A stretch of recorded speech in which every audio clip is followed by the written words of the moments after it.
e derramando bênçãos sem medidas sobre a sua vida e que os seus sonhos e projetos sejam alcançados. Nós chamamos. Feliz aniversário!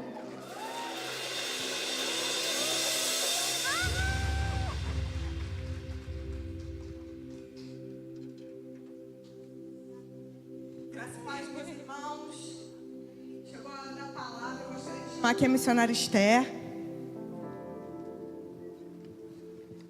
Mês das Mulheres, e nós temos uma programação inteira das mulheres, para as mulheres, mas para os homens também, amém? É uma honra muito grande sempre que a missionária Esther está aqui com a gente. Uma palavra poderosa. E é sempre muito bom tê-la conosco, viu? Você pode estender suas mãos para cá? Deus, nós te louvamos pela vida da tua filha, exaltamos o teu nome, te bendizemos, Senhor. Ela é um presente do Senhor para nós e nós queremos te pedir, Senhor Deus, que o Senhor possa continuar usando a tua filha tremendamente, poderosamente. E tudo que for pregado aqui, fique guardado na tábua dos nossos corações, para a glória e louvor do teu nome. Essa é a nossa oração em nome de Jesus. Amém. Você pode aplaudir ao Senhor pela vida da nossa missionária?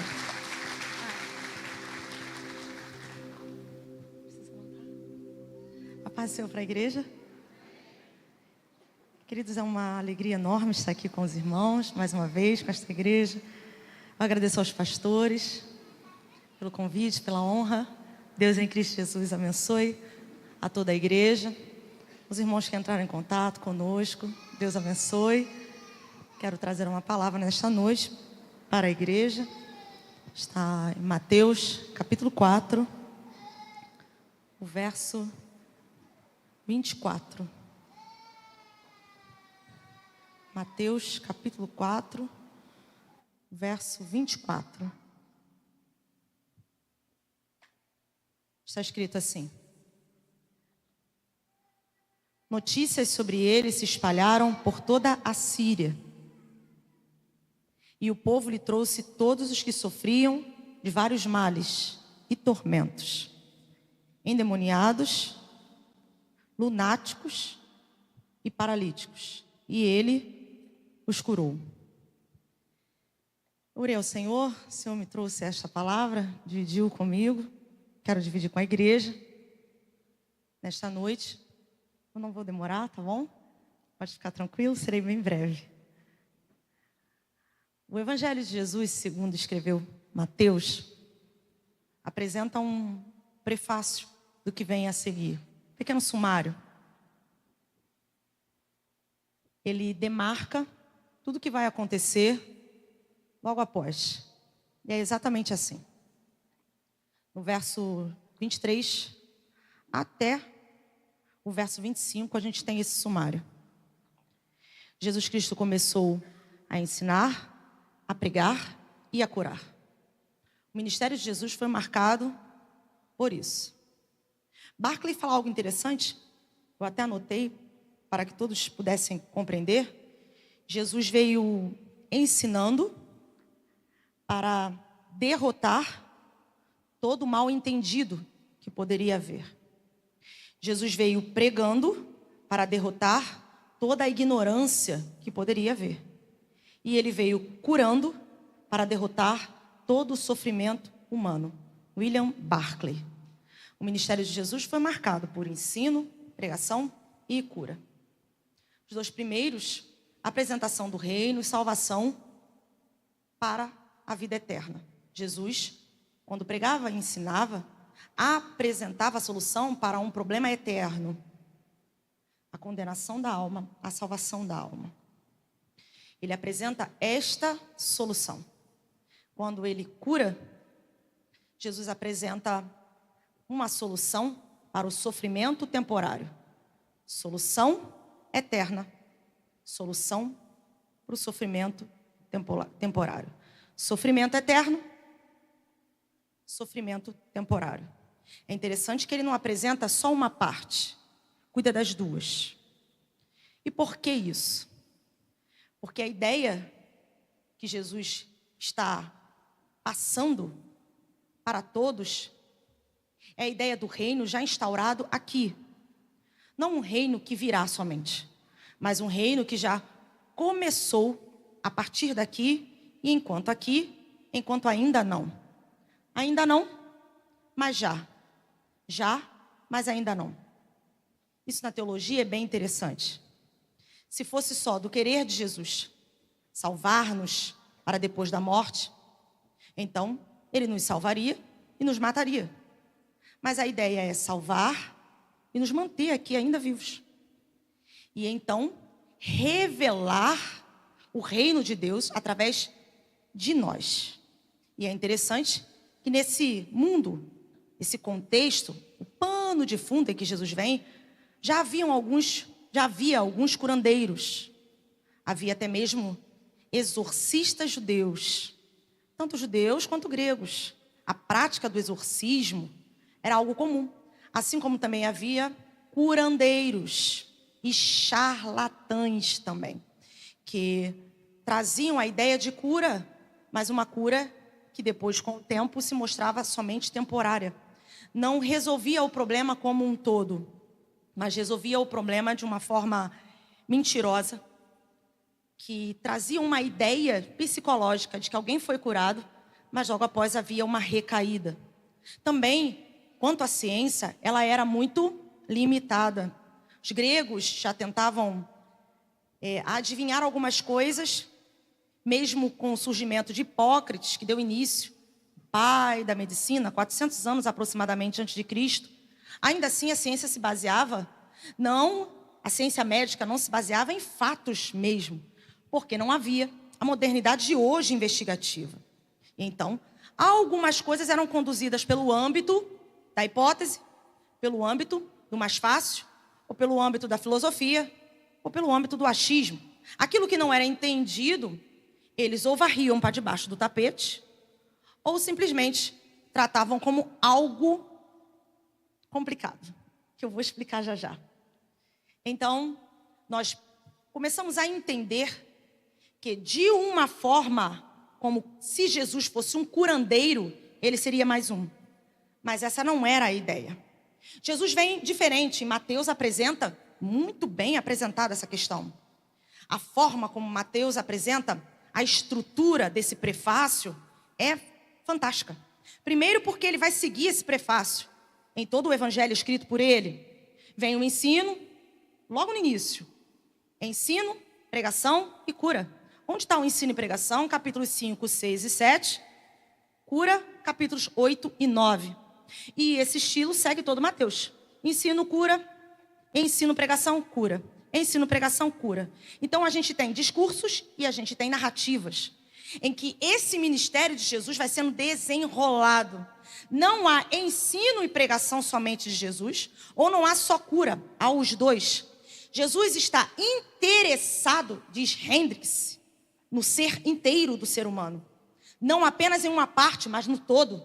Porque o ser humano não é formado de partes soltas, mas é um ser inteiro dividido em partes que estão intercaladas. As partes do ser humano não são soltas e estão sozinhas. São partes que formam um todo. A revelação bíblica é progressiva. E é bem interessante isso. No Antigo Testamento você vai ver partes, mas apenas duas: alma, corpo, ou espírito e corpo. Dificilmente a gente vai ver a tricotomia. A gente vai ver mais dicotomia. O que é isso? Duas partes.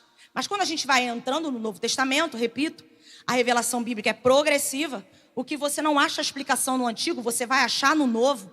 É progressiva até Jesus. Quando a gente chega no Novo Testamento, temos a progressão dessa questão. O ser humano é formado de corpo, alma e espírito. Não é como... Não estou na minha igreja, não vou citar quem propaga esse ensino, por ética. Mas há uma ramificação de uma certa religião que diz que nós somos um espírito, que tem uma alma que habita um corpo. Não. Não. Completamente errado. Isso poderia ser, esse entendimento poderia ser seguido de uma ideia dessa cultura helenística ou cultura greco-romana, que explica sobre o dualismo. O que é dualismo? Entendimento de que o corpo, ele é mau, o espírito é bom. Então, o meu corpo não presta, mas o meu espírito é bom. Partindo disso, eu posso fazer o que eu quero com o meu corpo, que não afeta o meu espírito, Ou para salvar o meu espírito, eu preciso destruir meu corpo. Então partiu-se para dois extremos, ou o ascetismo, que é de onde vem essa cultura de que nós precisamos esmurrar o nosso corpo para salvar o nosso espírito. Ou nós partimos para o hedonismo. Se o que eu faço com o meu corpo não afeta o meu espírito, eu vou fazer o que eu quero com o meu corpo, me prostituir, beber, me drogar, fazer tudo, que o meu espírito está salvo. Isso é o dualismo. Então, a ideia é estar separado. Quando o corpo morre, ele vai mesmo para o pó. Acabou. O que resta, o espírito, e agora eu não vou falar nem da cultura grega, mas um espírito, na ideia, até mesmo de quem tem esse entendimento, que vai ser salvo. Então, o corpo fica para lá e Deus abre mão. Somente o espírito, ou seja, a ideia de um fantasminha camarada, como um lençol branco com 2 furos, para falar do olho, dos olhos, igualzinho, fantasminha camarada. A ideia não é essa. O apóstolo Paulo, para tratar com essa cultura, na primeira carta aos Coríntios, capítulo 13, capítulo 15, essa cultura greco-romana que estava entrando dentro de uma igreja grega, a igreja de Corinto, ele gastou 58 versos exaustivos para justamente lidar com essa questão, explicando o quê? Deus não abre mão do nosso corpo, porque o nosso corpo é o que nós somos também. Por isso, pecar contra o corpo é pecar contra o espírito e pecar contra a alma. Por isso, quem se prostitui, peca contra o próprio corpo.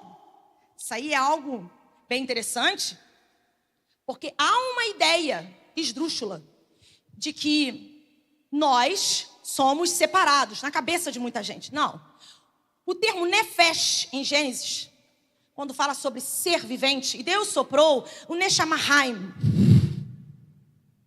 E então levantou-se um nefesh hayah, ser vivente. Esse nefesh hayah é uma inteireza que respira. Por quê? Era um boneco de pó, não de barro, de pó, que inanimado, agora com o fôlego de Deus, com a vida de Deus dentro, levanta e começa a respirar. E o que se forma ali? Corpo, alma e espírito, indivisíveis. O ser humano não foi criado para ser dividido. O ser humano, ele foi criado inteiro. 3 que são um. Isso é fantástico. 1 que são 3. Apontando para quem ele é, a imagem e semelhança. Deus Pai, Deus Filho e Deus Espírito Santo. Não à toa, aleluia. Nós somos a imagem do Deus Trino. Corpo, alma e espírito. O pecado é tão grave que ele divide isso como? Na morte. Quando nós morremos, o corpo volta para o pó. E o espírito e a alma, para quem deu. Divide. Mas isso é tão sério que Deus não vai abrir mão desse corpo. Pode ter milhares de anos. Paulo introduz uma teologia dificílima, complicadíssima. Se é complicada para nós hoje, para gregos, ainda pior. Gregos não suportavam a ideia de um cadáver que voltaria à vida. Porque quando Paulo fala de corpos, a palavra no grego é cadáver. Só que Paulo é enfático. Deus ressuscitará os cadáveres.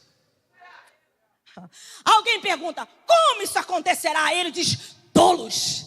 Aquele que fez o corpo daqueles corpos celestes, quem deu o corpo aos animais, quem deu o corpo ao ser humano, não é capaz de trazer de volta quem já morreu há 5.000 anos?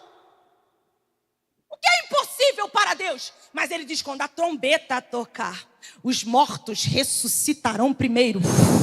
E nós, os vivos, seremos transformados num abrir e fechar de olhos. Entendeu? E inteireza. Não é um corpo que vai ficar e um espírito que vai subir. É tudo. Por isso ele escreve aos Tessalonicenses, santificai corpo, alma e espírito. Isso é muito interessante. Que é por isso que Jesus vem de forma fantástica. Pregando, ensinando e curando. Que lindo. A profundidade que há nesse prefácio é fantástica. Porque ele entra na sinagoga para ensinar, onde tem gente mais inteligente e sábia. Ele vai lá, como diz William Barclay, para derrotar o mal entendido. Que onde há ensino, o mal entendido é combatido. Não é que não tenha gente que não saiba, mas pode estar sabendo errado. Então, quando o ensino da palavra chega, quem está sabendo errado agora vai saber certo.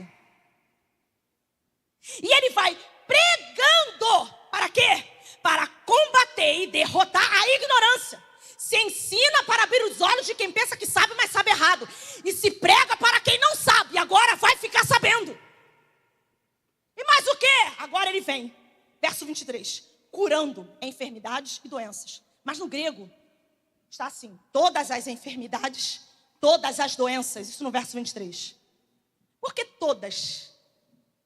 Por que faz questão dessa ênfase tão grande? Todas, todas. Não é todos os doentes e todos os enfermos, é todas as enfermidades, todas as doenças. A ideia aqui é fantástica. Porque primeiro começa pelo termo grego que ele usa para cura. Eu não vou entrar nessa questão hoje. São que horas? Eu não vou entrar nessa questão hoje, mas a cura, em alguns textos bíblicos, é sozos. Traz uma outra ideia. Aqui o termo é da onde vem a nossa palavra terapia.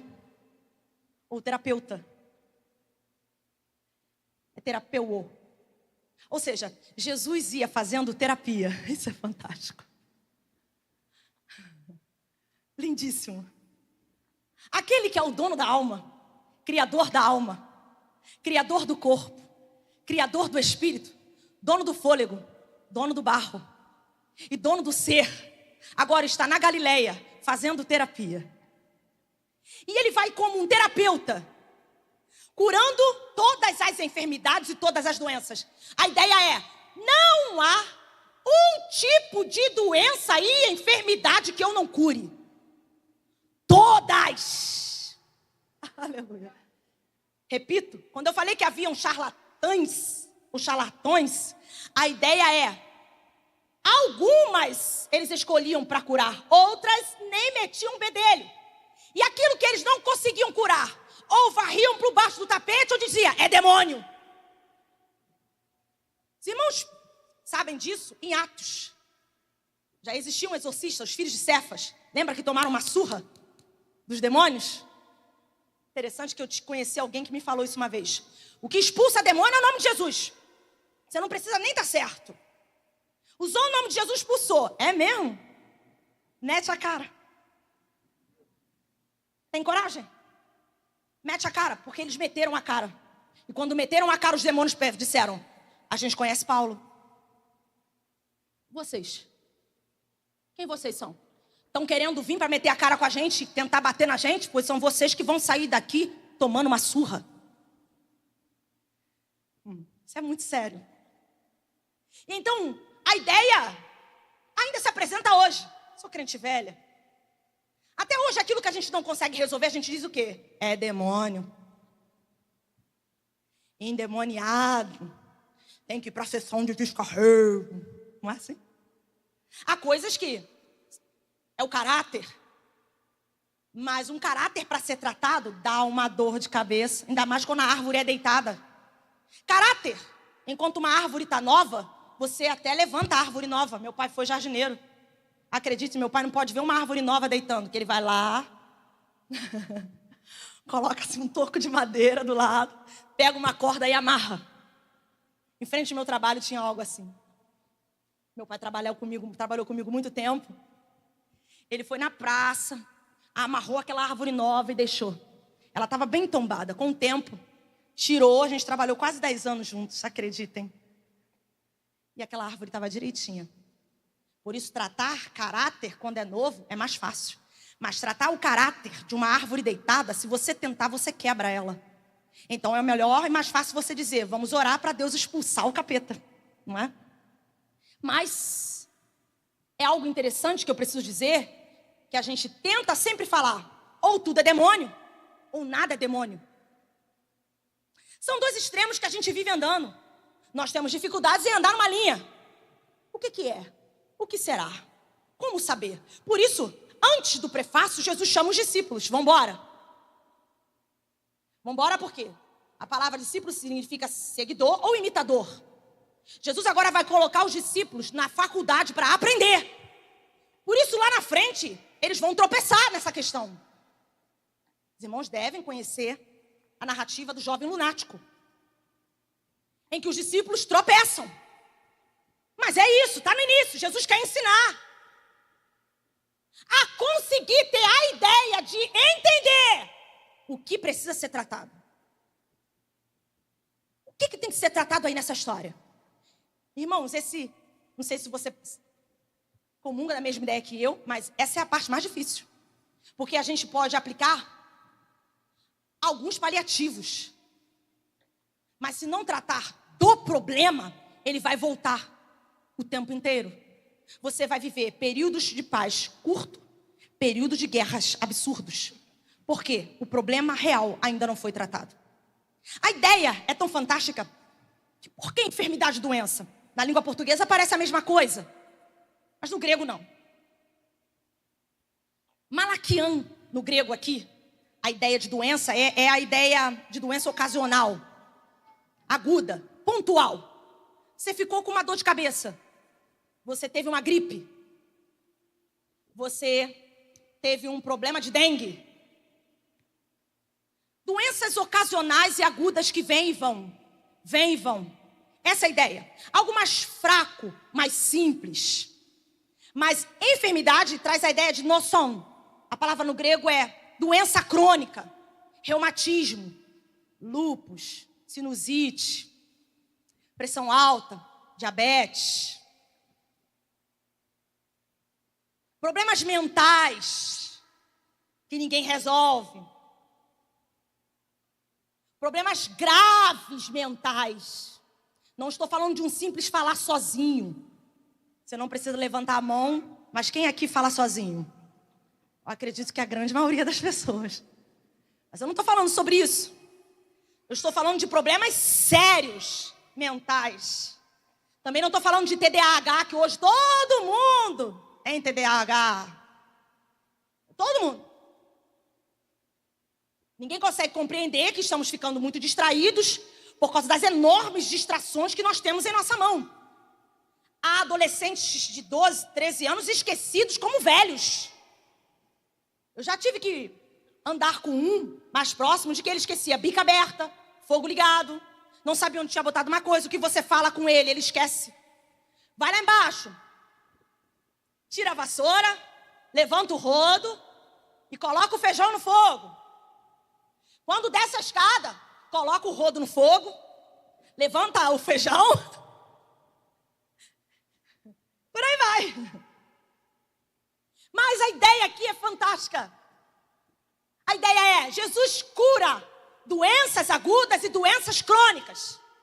Doenças pontuais e doenças que são males. Doenças que o médico cura e um analgésico resolve. Mas ele também cura doenças que ninguém consegue dar jeito. Seu poder é altamente poderoso. E ele não cura com a promessa de que você vai melhorar e daqui a pouco tu tá doente de novo. Ele cura e nunca mais volta. Isso é fantástico, né? Tem um hino que fala sobre isso. Eu esqueci a letra do hino. Se eu lembrar, eu vou cantar um pedacinho dele. Shirley Carvalhais. Levanto as minhas mãos e posso ordenar que o mal vai embora, pra nunca mais voltar. Curado vai ficar com as mãos ungidas. Não há mal que resista. Tanto poder, poder que só nos dá, recebe só quem crê. Enfermidade vai embora quando levanto as minhas mãos para repreender. Fantástico. Jesus tem o poder e quer transmiti-lo aos discípulos. Mas primeiro vocês vão andar comigo para entender, para não colocar o ser humano dentro de uma cápsula e transformá-lo em algo simplista. Porque seres humanos são complexos.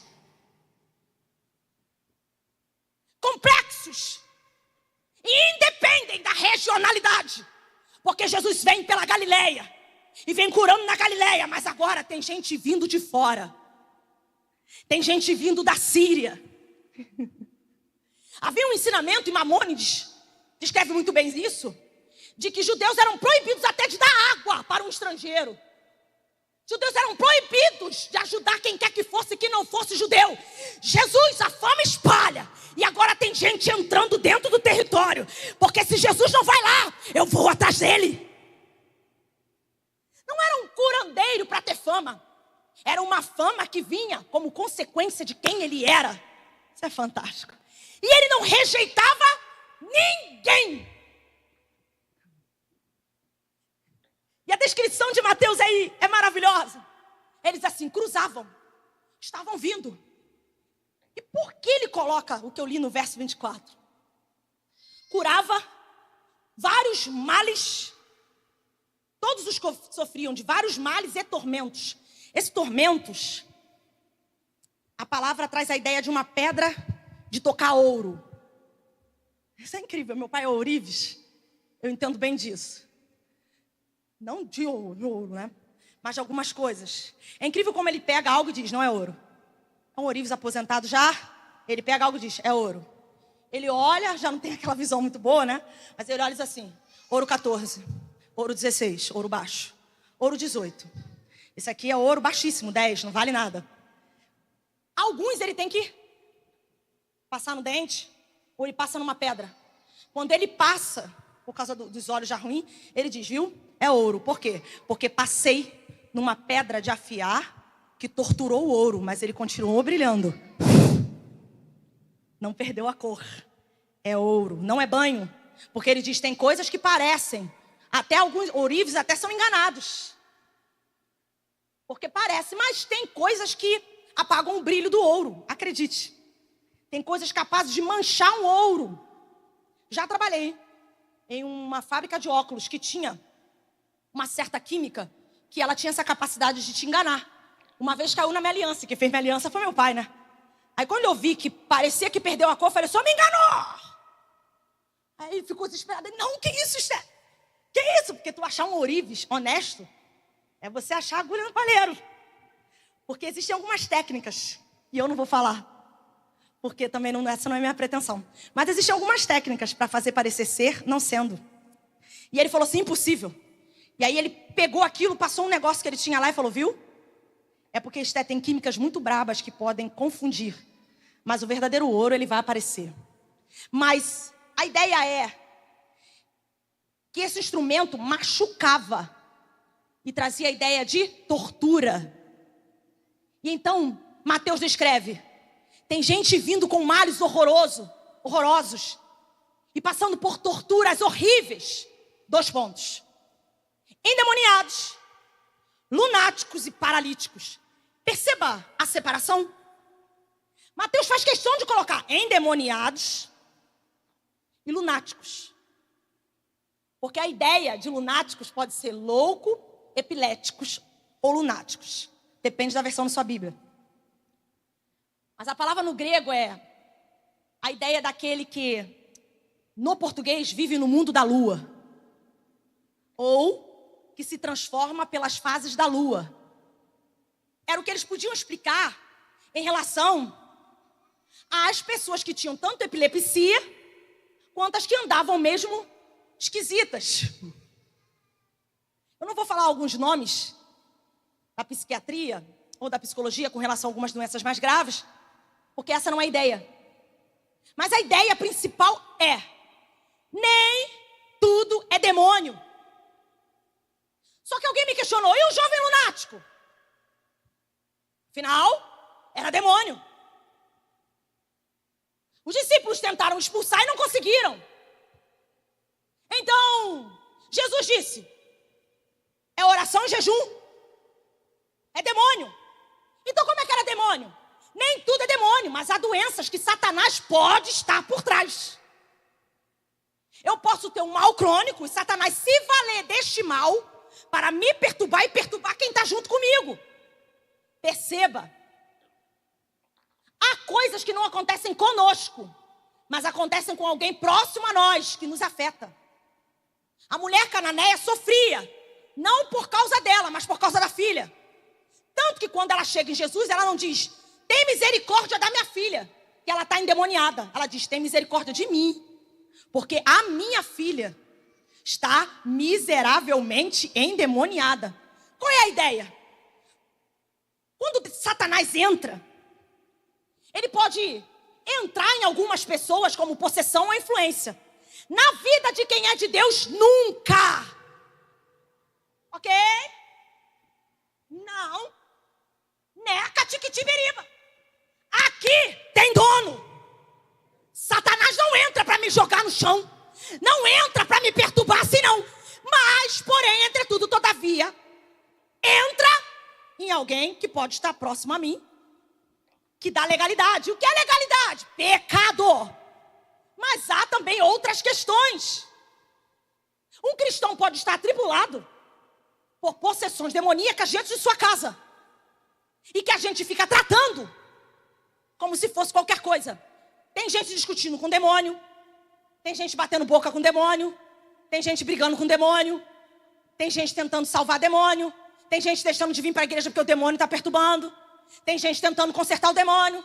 Tem gente tentando acertar. Tem gente tudo com demônio. Porque não entendeu que ali não se resolve discutindo. Se resolve orando. Isso é bem complicado.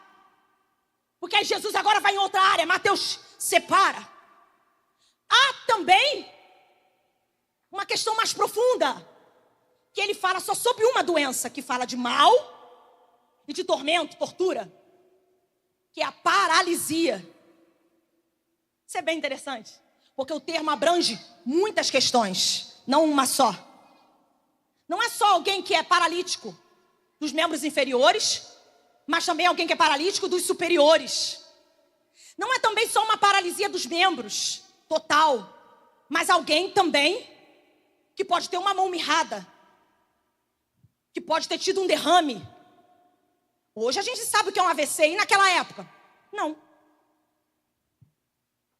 Eu sou crente velha, eu sempre repito isso para ninguém pensar que eu estou falando à toa. Mas eu já vi gente tentando expulsar demônio quando tem que levar para o hospital.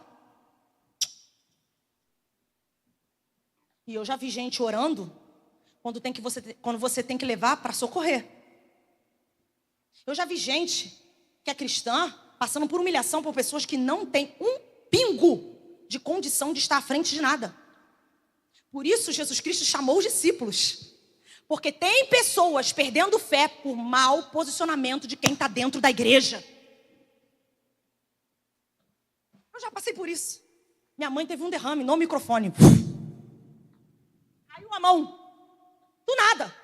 Ela falando. De repente, eu tinha 14 anos, olhei para ela. E aí a boca da minha mãe entortou. E ela falou assim, me ajuda. Começou, vamos orar? Vamos orar? E eu olhando para aquilo. Vamos orar? Alguém falou assim, orar não. Pega ela agora. Leva para o hospital. Um AVC. Já voltou do hospital. Quando voltou, sem movimento. Dos lados. Por isso a importância. Você vai entender quando eu fechar. Eu já vou fechar. A importância de não tratar ser humano de forma simplista. Nós somos seres complexos. O que alguém tenta determinar com uma palavra, Jesus está ensinando. Cuidado. O que alguém tenta colocar lunático e endemoniado junto, Jesus separa. Eu sei quem tem problema com demônio, eu sei quem tem problema mental e eu sei quem está com problema no corpo. Eu sei diferenciar. Por quê? Porque ele é um terapeuta. Aleluia. Talvez você entrou aqui hoje só o pó. Porque pior do que você não ter condição de dar pitaco na vida dos outros, é você não conseguir identificar o seu próprio problema. O que eu tenho? O que está acontecendo comigo? Que problema é esse que eu estou passando? Fique tranquilo. O terapeuta dos terapeutas está aqui, nesta noite. E ele é capaz de clarear as nossas ideias. O termo paralítico trata de pessoas que têm problemas incapacitantes sérios. Coloca alguém tetraplégico para se defender. Eu vi no jornal uma vez uma mãe que batia no filho. E ele conseguiu, não sei como, gravar. Não sei se vocês viram essa reportagem. A paralisia do corpo, geralmente pelos psicólogos é tratado como uma das doenças que mais causam revolta, raiva. A cegueira também. Por quê? Porque você ser dependente. Por isso, você que está aqui nessa noite, está andando? Está enxergando? Está ouvindo? Está bem? Já era motivo de você perder a sua cara de quem comeu e não gostou? E dá muito glória a Deus. Porque quando você perde o domínio do teu corpo, você não é mais ninguém. Você tem saúde? Levanta a mão para o céu e agradeça a Deus. E é interessantíssimo que agora ele fala dos lunáticos, os chamados loucos, os que têm epilepsia, não é? A mente. Resolver problema mental não é para qualquer um não, queridos. Nós estamos muito em fase experimental, na grande maioria das vezes aí. Há muitos remédios sendo aplicados para todos de maneira generalizada. Mas repito, todos nós somos seres únicos, uma genética única, uma história única, uma vida única. É fácil você chamar alguém de louco. É fácil você diminuir alguém como nada. É fácil você dizer que alguém tem um problema de epilepsia e é endemoniado. Ou é fácil você chamar alguém que tem algum transtorno de alguém que não vale a pena. Só que Jesus é diferente. E a separação é fantástica. Qual é? Jesus é um médico que cuida de todas as áreas. Demônios, espírito. Lunáticos, alma. Paralíticos, corpo. Ele é médico do corpo, da alma e do espírito. Lembra que eu falei no início? Um ser inteiro. Só Ele é capaz de nos curar por inteiro. Só Ele consegue entrar onde ninguém entra. Só Ele consegue fazer a verdadeira terapia do céu. Ele consegue saber que algumas dores de cabeça são de estresse. Ele consegue entender que alguns problemas de gastrite é de decepção. Ele sabe que alguns problemas de tremedeira é um problema neurológico causado por alguma dor muito grande. Ele também consegue compreender que há traumas de que a gente não se livra e de que inconscientemente rege a nossa vida. Ele consegue compreender que há coisas que são pecados, que não são confessados. E como o Tiago explica, confesse para serem curados. Ele consegue entender que às vezes você não tem fé, mas entra e chega na porta na hora certa e levanta o filho da viúva sem nem perguntar se ela tem fé. Então ele em algum momento exige fé, mas em outros momentos diz: levanta e anda. Aleluia! Por quê? Porque há vezes que o emocional está tão abalado que até a tua fé cai. Se fôssemos depender de um Deus que depende da nossa fé para nos abençoar o tempo inteiro, estaríamos derrotados. Mas Ele conhece a hora que a fé está lá em cima, a hora que dá para você desafiar a fé e a hora que Ele tem que entrar quando você não tem mais nada.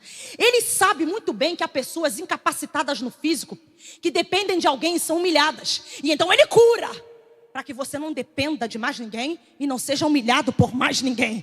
Aleluia! Ele conhece que há pessoas idosas que não conseguem mais andar sozinhas e que há parentes que não ajudam em nada. E então ele vai lá, restaura a saúde e coloca de pé. Ele sabe muito bem que há traumas que atravessam o nosso caminho. E às vezes a gente quer dar um soco em alguém. Às vezes você começa a tremer sozinho. Às vezes você não consegue entender porque você está tão nervoso. O seu sistema neurológico já está atacado. Ele entra e dá paz. Há coisas que você diz: se eu for, eu vou fazer. Se eu entrar, vai dar problema. Se eu tiver que ir, eu não vou conseguir. Ele entra, reestrutura, levanta e te dá condição de resolver. Oh, aleluia! O que é isso? Milagres diários. Foi cantado aqui de maneira linda. É o seu amor por mim que me fez chegar até aqui, cansado, desprezado. Mas você não vai sair daqui assim hoje. Você vai sair de cabeça erguida. Você vai sair hoje feliz. Você vai sair cantando, porque o Senhor Jesus te dá saúde. Onde estiver corpo, alma e espírito. Você não vai mais ficar perdendo sua compostura. Chega dessa dependência emocional. Essa carência exagerada. Que se alguém não falar com você, você morre. Esse desespero de enfrentar a vida sozinho e não conseguir lidar com as demandas da sua realidade. Chega. Chega de entregar seus sentimentos para qualquer um, porque é melhor você ser esculachado do que ficar sozinho. Hoje você vai conseguir suportar sua própria companhia.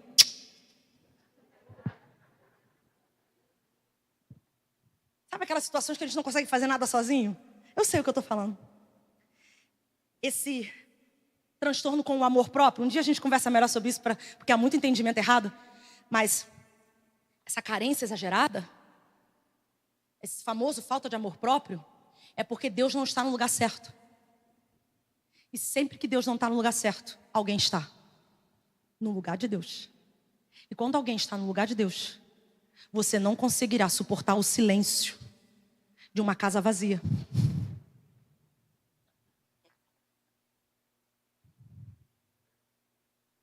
Você não aceitará uma rejeição e você vai jogar tudo pro alto. Se alguém te disser não, você morre. E você vê amor onde não tem. Te prometeu uma coisinha, você está entregando tudo. E daqui a pouco está perdendo tudo na mesma proporção. Há hoje um terapeuta andando aqui.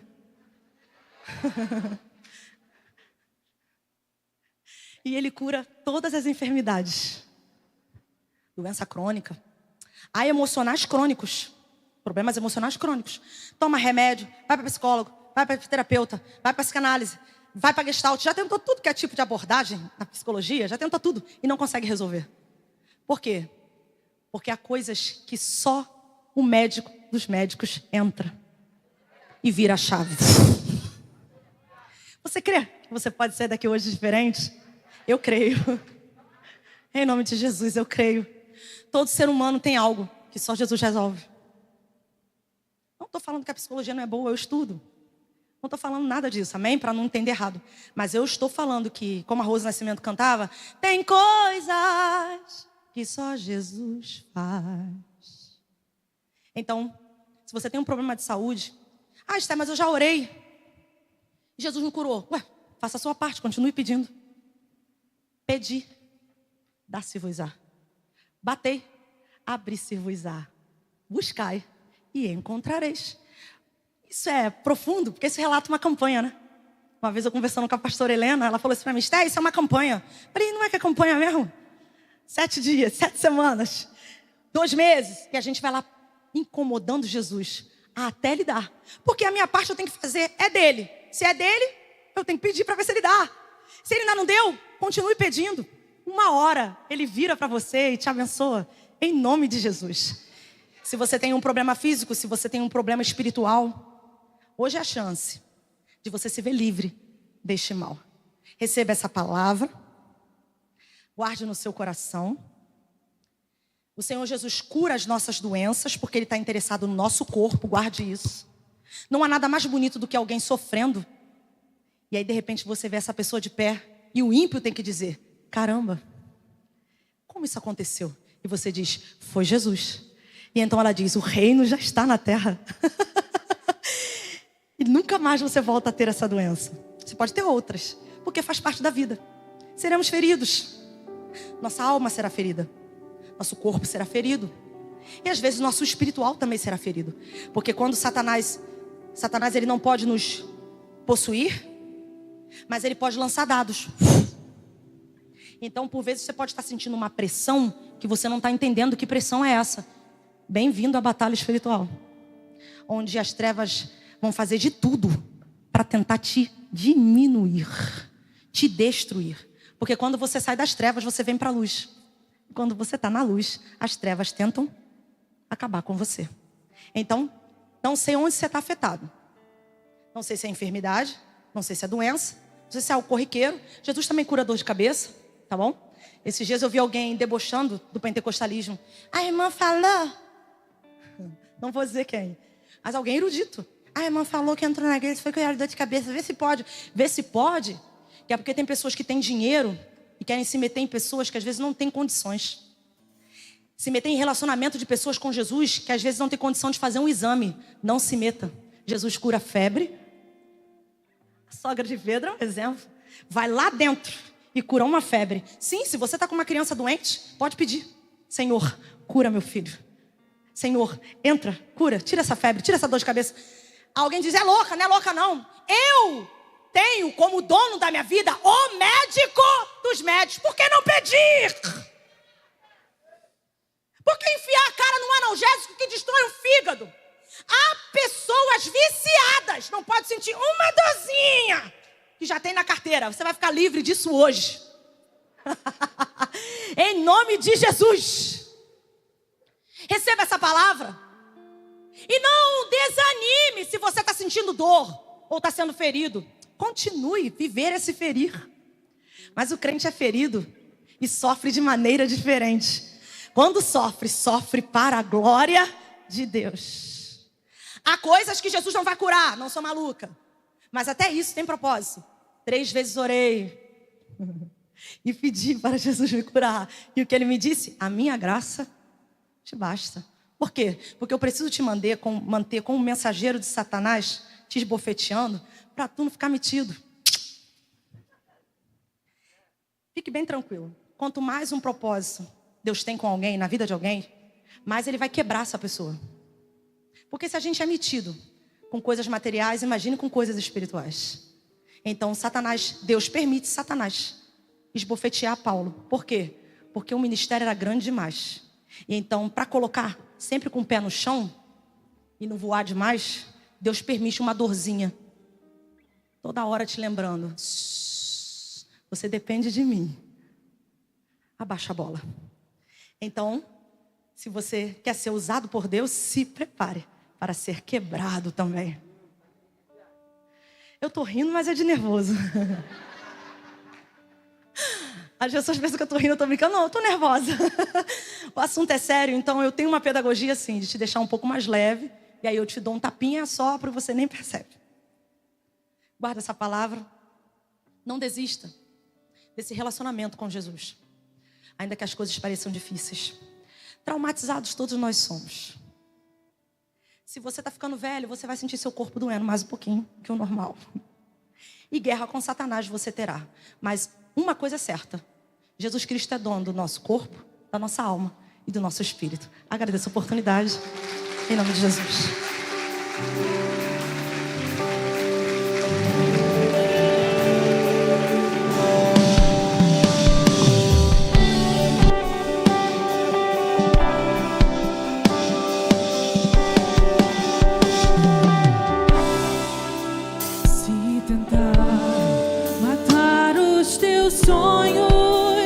Sufocando o teu coração, se lançaram você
agradecidos no nome precioso de Jesus. Meus irmãos, olhem para cá antes de eu impetrar a bênção. Quarta-feira, nós vamos estar aqui às 19h30, dando continuidade aí a esse mês de março, mês das mulheres. E uma das mulheres aí da nossa igreja vai estar escalada para ministrar uma palavra aos nossos corações. E assim nós seguimos nas quartas e nos domingos, até o dia 23, que nós temos a conferência. Domingo pela manhã, às 9 da manhã, e domingo à noite, às 18 horas. Convida mais alguém para estar aqui, para que uma porção nova da palavra do Senhor. Amém? Que o grande amor de Deus, a graça do nosso Senhor Jesus Cristo e as consolações do Espírito Santo sejam com todos que amam e guardam a vinda do Senhor. E toda a igreja diz: